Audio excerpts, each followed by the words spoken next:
وقال النبی صلی اللہ علیہ وسلم من لم یشکر الناس لم یشکر اللہ، او کما قال علیہ الصلوۃ والسلام۔ آپ صلی اللہ علیہ وسلم نے فرمایا جو انسان کا شکر ادا نہیں کر سکتا وہ انسان کبھی خدا کا بھی شکر ادا نہیں کر سکتا۔ اور یہ آج ہمارے اندر سب سے زیادہ دیکھنے کو ملتا ہے کہ ہم لوگ ناشکر ہیں۔ اللہ کی دی ہوئی زندگی، اللہ کا دیا ہوا سانس، اللہ کی دی ہوئی آنکھیں، اللہ کی دی ہوئی زبان، اللہ کا دیا ہوا دماغ، اللہ کا دیا ہوا پورا جسم، اللہ کی دی ہوئی بے شمار نعمتیں ہم کبھی سوچتے بھی نہیں ہیں شکرانہ تو کیا ادا کریں گے۔ مزید یہ جیسے رمضان المبارک کا بابرکت مہینہ چل رہا ہے اور اب اختتام کے لیے پہنچ رہا ہے، تو اس میں الحمدللہ ثم الحمدللہ قرآن کریم تقریباً ہر مسجد میں پورے ہو رہے ہیں، اور اس میں جو قرآن کریم کا سنانے والا ہے وہ امام ہو یا غیر امام ہو، لیکن جو قرآن کریم سنا رہے ہیں بہرحال وہ ایک محنت کر رہے ہیں، ذمہ داری کے ساتھ محنت کر رہے ہیں۔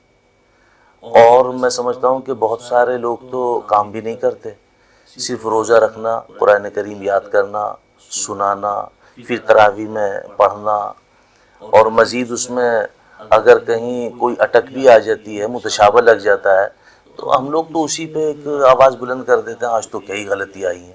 حالانکہ غلطی کا آنا اصلاح کا ہونا ہے، یہ کوئی اچھی بری بات نہیں ہے۔ آپ دیکھیں امام حرم کو 5 وقتہ نمازوں میں غلطیاں آ جاتی ہیں، دوسرا آدمی لقمہ دیتا، اس کے معنی یہ تھوڑا ہی کہ وہ صحیح نہیں پڑھتے یا ان کی یاد نہیں ہے۔ ہمارا نظریہ، ہماری سوچ وہ بالکل الگ تھلگ ہوتی جا رہی ہے۔ اور جب آئے گا قرآن کریم کے معاملے میں کہ بھئی آج قرآن شریف پورا ہو رہا ہے، ہدیہ دینا ہے، تو اس میں جس کے چہرے پہ داڑھی نہیں، سر پہ ٹوپی نہیں، لباس شرعی نہیں، وہ بھی کہے گا تو جائز نہیں ہے۔ اس کو جائز ناجائز کا اتنا پتہ لگ گیا کہ جائز نہیں ہے۔ حرام، حلال، جائز، ناجائز، صحیح، غلط، جھوٹ، سچ، سارے کا سارا امام صاحب کے سامنے رکھ دیا جاتا ہے۔ جبکہ امام کو چاہیے کہ وہ صاف نیت سے اللہ کے لیے قرآن کریم سنائے، اور مقتدی حضرات کو چاہیے کہ وہ دل کھول کے ان کی مدد کریں۔ اگر آپ ایسا نہیں کریں گے تو آپ خود سوچیں، آپ اپنے بچوں کو ذرا حافظ کریں، حافظ بنائیں، پتہ لگے گا آپ کو کتنے پاپڑ بیلنے پڑتے ہیں۔ اور آپ قرآن کریم سنانے والے کے لیے اپنے دل میں اتنا بغض رکھتے ہیں، حسد رکھتے ہیں۔ آپ خود دیکھیں کہ ساری زندگی آپ نے کہاں سے کمایا، کہاں خرچ کر دیا، ڈگا ماری سے، لوٹ سے، کھسوٹ سے، بے ایمانی سے لوگوں نے اکٹھا کیا۔ کبھی آگے امام صاحب سے یہ نہیں پوچھا کہ امام صاحب یہ جائز ہے، ناجائز ہے، حرام ہے یا حلال ہے۔ بیٹے کا نکاح کیا، پتہ چلا کہ 10 لاکھ روپے نقد ملے ہیں، 25 تولے سونا ہے، ایک اسکوٹی ہے، 4 پہیوں کی گاڑی ہے، اور جہیز ہے۔ مولانا یہ جائز ہے، ناجائز ہے، کبھی پوچھا کسی نے؟ کوئی نہیں پوچھتا یہ حرام ہے یا حلال ہے۔ لوگ ایسے ایسے کما رہے ہیں کہ بھئی ہمیں 2 لاکھ روپے کی ضرورت ہے، حاجی جی ہمیں 2 لاکھ روپے چاہیے۔ حاجی بھائی میرے پاس میں تو ہے نہیں، میں تیری چاچی سے جا کے ذکر کروں گا، اگر ہوگی تو دے دوں گا۔ گھر گئے، تسبیحات میں گھر پہنچے، ارے بھئی وہ ایسے ایسے فلاں، وہ کہا یا نہیں کہا، بہرحال تھوڑی دیر میں واپس آئے کہنے کہ تیری چاچی کہہ رہی ہے پیسے تو رکھے ہیں 2 لاکھ روپے، لیکن صاحب بات ہے مجھے نفع میں سے 10,000 روپے دیتا رہی ہو مہینے میں۔ تو بھئی تو وہ اپنے چاچی کو دیتا رہی ہو خرچے پانی کے لیے 10,000 روپے۔ اب تجھے کتنے بھی بڑے بھئی ہمیں کچھ پتہ نہیں، یہ جائز ہے؟ خود سوچیں ذرا سا، کیا تمہاری طبیعت گوارا کرتی ہے کہ پیسے جائز ہے؟ ہیلے بہانوں سے اپنے لیے تو حرام کو بھی حلال کر لو، اور اگر امام کی بات آ جائے تو حلال کو بھی حرام کر دو۔ کہاں کی دانش بندی ہے؟ آپ کے یہاں کوئی موت ہو جائے تو نماز پڑھانے کے لیے پتہ چلا امام صاحب کو آنا ہے، آپ کے یہاں بچہ پیدا ہو تو پتہ چلا امام صاحب کان میں اذان پڑھیں گے، کوئی نکاح کا مسئلہ ہو تو پتہ چلا نکاح امام صاحب پڑھائیں گے۔ اس کے لیے کبھی نہیں سوچا آپ نے کہ ساری ذمہ داری امام پہ ہے؟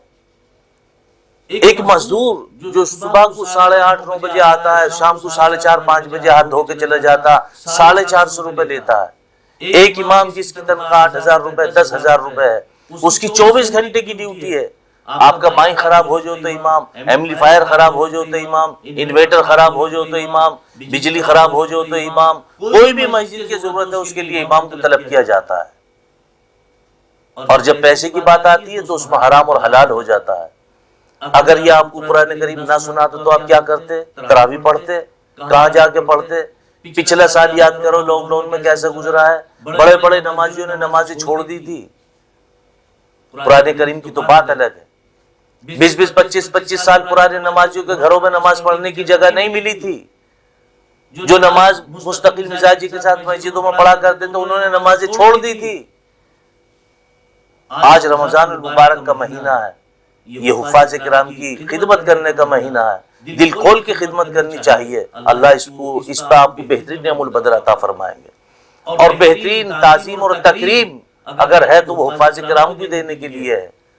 ویسے چاند عرب میں نظر آئے گا تو آپ یہاں پہ عید کریں گے، کوئی بات وہاں سے آئے گی تو اس پہ عمل کریں گے، اس پہ عمل نہیں کرتے آپ دیکھیں ذرا امام حرم کو کیا کیا دیا جاتا ہے تحفے تحائف میں۔